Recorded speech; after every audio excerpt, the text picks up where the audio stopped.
Okay, so you've brought us this collection, articles, notes, all centered on Priya Parker and her book, The Art of Gathering. And the timing feels really relevant. It really does, doesn't it? I mean, we all gather constantly. Yeah. Meetings, dinners, parties. All the time. But how often do they feel genuinely worthwhile, Mm. memorable, like something actually happened? So often they just kind of fizzle out. Yeah, or they feel like just another calendar entry, maybe even an obligation. So our mission here is to unpack this material, Parker's ideas. What's the secret sauce? What makes the difference? Right, between a dull meeting and one that actually generates ideas, or a stiff party versus one where you really connect. And it's interesting looking at her background. She comes from conflict resolution. Yeah, navigating these really different family cultures early on, then studying group dynamics, formerly Harvard, MIT. Uh-huh. And you can see how that experience dealing with bringing people together across like real divides shaped her thinking. It seems like it led her straight to this focus on how we gather. Because the sources, they all point to this core issue. We just Yeah. default. We do. We get hung up on the logistics, the food, the room, the AV. All the stuff. Exactly. And we completely forget to ask why. What is this gathering actually for? And if you skip that why, well, the sources say you end up with these bland, forgettable, maybe even pointless events. A huge waste of time and energy, really. A massive missed opportunity every single time. Okay, so let's really get into that. Why do most gatherings miss the mark? Well, Parker makes this key distinction, and it runs through all the sources. Gathering isn't just being in the same place. It's not just congregating, Yeah. a meaningful gathering. That's driven by intention. It has a purpose. Okay, so it's not just milling around. It's coming together for a reason. Like, the difference between randomly walking into a bar versus going to a party you've been looking forward to. Because you know the vibe, we'll be there. Precisely. That party has a purpose, even an informal one. The sources compare, like a standard meeting that just plods through a checklist. The status update meeting? Ugh. Yeah, that one. Versus a meeting specifically designed to, say, brainstorm creatively or maybe tackle a difficult conversation that needs to happen. It feels like we get stuck in these templates. You know, it's Tuesdays, it must be the team sync. Oh, it's a shower. Guess we have to play those awkward games. We inherit these formats, or we just do what seems easiest. And the sources really stress that just following tradition without asking if that tradition serves this specific gathering's purpose, well, that can actually work against what you hope to achieve. It just drains the life out of it. And I think the pandemic really brought this home for a lot of us, didn't it? Suddenly those casual, water cooler moments, gone. Vanished. Every single interaction became scheduled, planned, often virtual. And virtual often felt, I don't know, a bit thin, lacking those little side conversations, the in-between moments. Definitely. Though, interestingly, some sources mention that virtual, when done with real, focused intention, could actually be surprisingly good. Oh, yeah. Yeah, like that example of the comedy writer who found online writers' rooms more productive sometimes. Because tools like the mute button actually helped ensure everyone got heard, not just the loudest person. Huh. Okay, so defaulting is the problem. Intentional design is the solution. And the sources seem unanimous. The groundwork happens before anyone even shows up. Absolutely. Parker hammers this home, and one source even quantified it, claiming something like 90% of a gathering's success is baked in before it even starts. 90%? Wow, that puts all the pressure on the planning stage. It really does. The actual event, well, it almost runs itself if the prep is solid. And the absolute cornerstone, the very first thing, purpose. Okay, purpose. But not just like a meeting or a birthday party. That's just a category. It needs to be specific, unique. And Parker says sometimes even a bit disputable. Disputable? That sounds risky. Why would you want a purpose people could argue with? Well, because disputable implies it's specific enough to not be for everyone. It means it's so focused that someone who doesn't align with it might realize, this isn't really for me, and they might opt out, which is actually good. Oh, I see. It protects the gathering's focus. Exactly. Her advice is drill, baby, drill. Yeah. Keep asking why. Why this meeting? Why this party? Get past the surface level. Like the bachelorette party example. The purpose isn't just celebrate the bride. Maybe it's give her closest friends a chance to really connect before the wedding madness. Okay, right. That's much more specific. And that purpose then becomes your North Star, your filter for everything else. The sources called it a bouncer. Yeah, a bouncer. I love that. It helps you decide everything that follows. And the very next thing it helps with is crucial. who to invite. Ah, the guest list. Parker really pushes back against that automatic more the merrier idea. Which is so ingrained, it feels almost rude to not invite someone. It does. But she makes a strong case that thoughtful, considered exclusion isn't harsh. It's actually vital. It can even be compassionate, both to the people invited and those who aren't. How so? You're inviting only the people who genuinely connect with and can contribute to that specific purpose you defined. If you include people who don't fit, they might dilute the energy, distract the host, or just feel out of place themselves. Like that exercise group example, where bringing a random substitute changed everything because the real point wasn't just the workout, it was the friends catching up. Exactly that. The substitute didn't share that deeper implicit purpose, and it threw off the whole dynamic. The sources also mention group size having a real impact.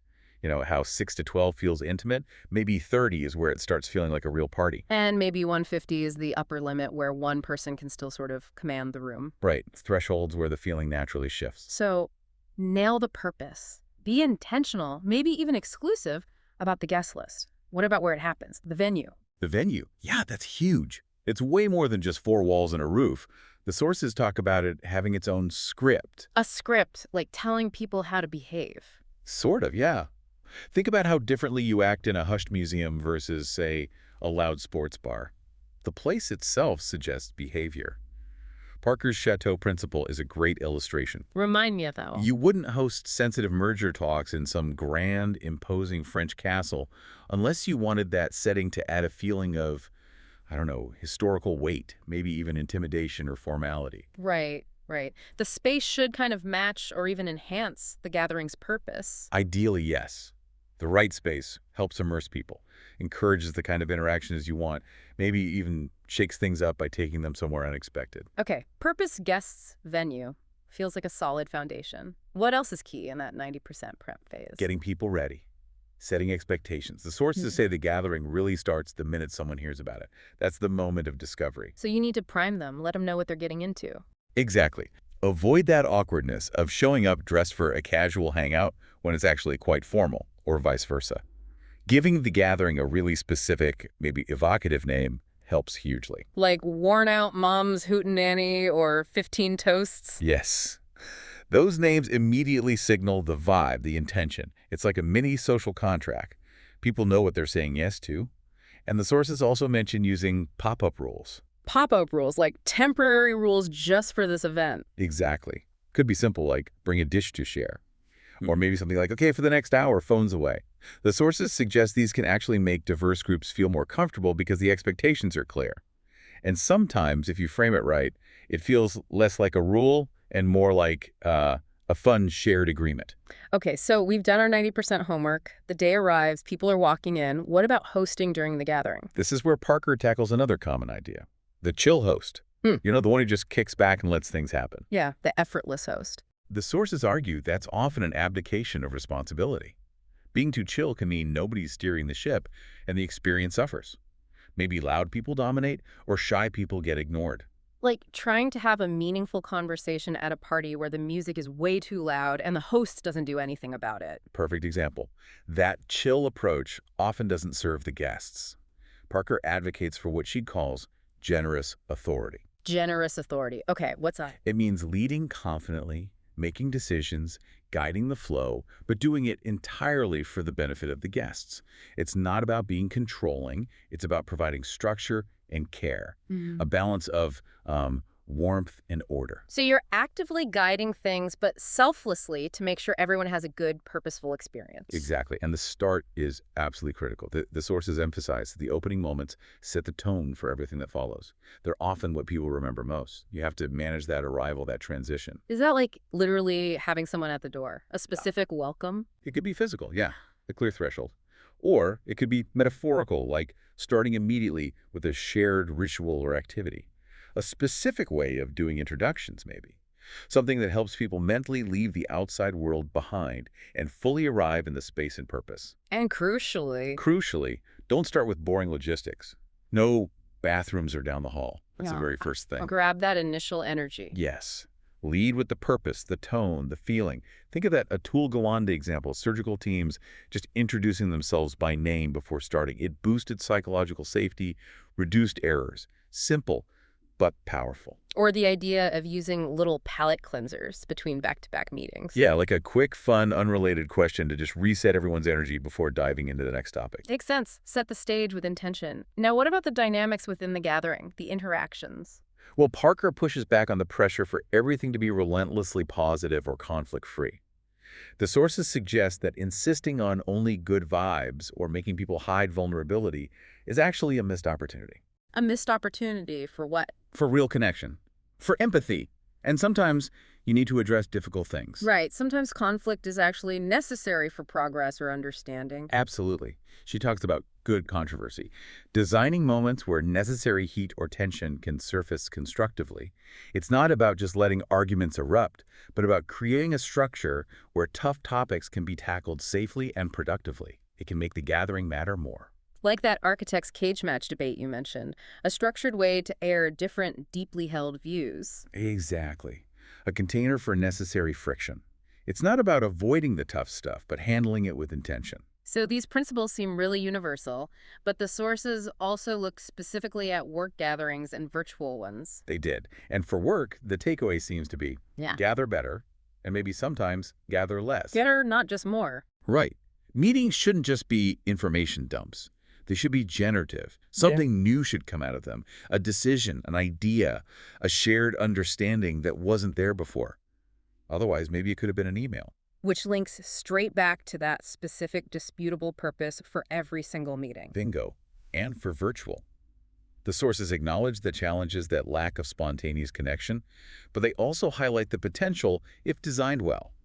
Remember the comedy writer, leveraging the tech like the mute button for focused discussion. So it's about picking the right tool for the job, virtual or in person, based on the goal. Pretty much. The sources differentiate between, say, task-based goals, which might work fine virtually. And relationship-based goals, or things involving a lot of emotion or complex teamwork, which often benefit from being face-to-face. Exactly. And that HBR piece had some good, concrete ideas for bringing hybrid teams together purposefully in person.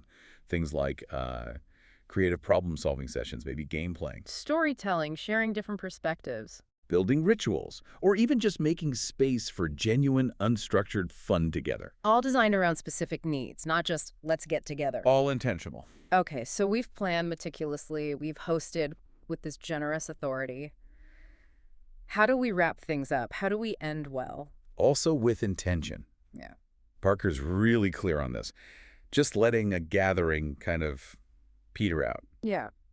It does guests a disservice, Yeah. especially if it was a powerful experience. You need to actively close with a closing. No awkward shuffling towards the door, wondering if it's over. Try to avoid that. Mm. And importantly, the sources say, don't end on a low note with dull logistics or just reading a list of thank yous like you're reading an org chart. The generic thank you. Right. If you do thank people, make it specific. Connect it back to the gathering's purpose and how they contributed to that purpose. Mm. Like the wedding example, they didn't end the ceremony itself by announcing dinner details. Preserve the closing moment's energy. It sounds like the ending is almost as important as the beginning in shaping how people feel about it afterwards. It really is. Yeah. You need to signal the end deliberately. Maybe even while the energy is still pretty high, like a bartender's last call. It helps people process and start transitioning back to the regular world. Transitioning back, how do you help with that? The sources talk about helping guests find a thread, something that connects the experience back to their everyday lives. It could be a final group reflection, maybe a clear takeaway or action item related to the purpose, or even a thoughtful party favor that carries a message linked to the theme. And that final exit. That final moment of leaving, physically or metaphorically, is the last punctuation mark. It seals the conclusion. Wow.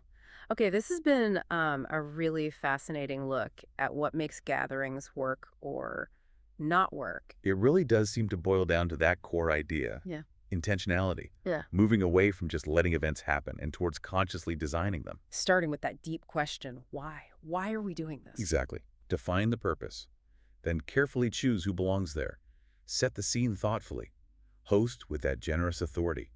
And crucially, craft deliberate beginnings and endings. It's a whole different way of thinking about any time we bring people together, isn't it? From a quick team check-in to a big family reunion. It really is. It's a powerful lens. So maybe here's something for you, the listener, to take away from this deep dive.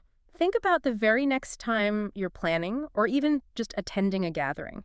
Big or small, work or personal. What is its real specific purpose? And knowing that, what's just one small intentional choice you could make about who's there, how it kicks off, maybe how it concludes that could make that moment feel richer, more meaningful? How can you start applying this art of gathering in your own life?